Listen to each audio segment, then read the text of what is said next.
Fidel and his commanders built up their 26th of July movement guerrilla army from a wide range of political allegiances. Batista's forces were trained by the United States, which also armed them with tanks, artillery, and aircraft. They threw all that force against the guerrillas in a war that lasted 2 years. 26th of July had a strong underground movement in the cities.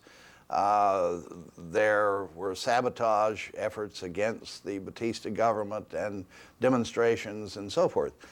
The Batista government reacted very strongly. Bodies were left by the side of the road. Students, young people who were suspected of being rebel sympathizers were shot, or in some cases jailed and tortured. As a result of all that, public opinion turned massively against Batista.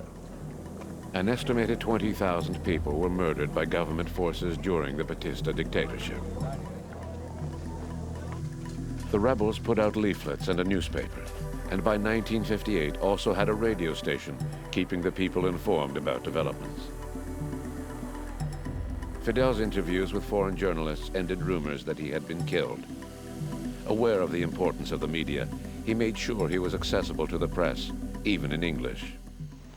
Our political philosophy is representative democracy and social justice in a well-planned economy. Muchas de las cosas que hicimos están por encima de lo que nos imaginábamos en aquella época incluso.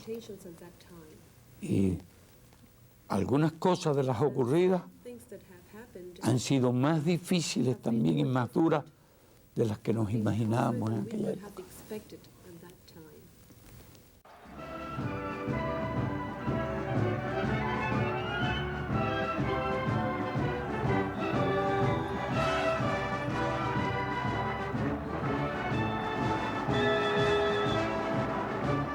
In January 1959, Fidel made a triumphal entry in Havana. It had taken 25 months to defeat Batista. With victory achieved, Fidel sought to make Cuba a united and independent nation.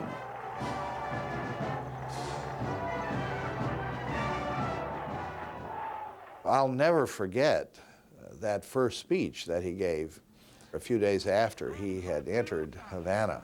I was watching on television, but they released a flight of doves, a symbol of peace. But one of the doves fluttered up into the air and landed on his shoulder.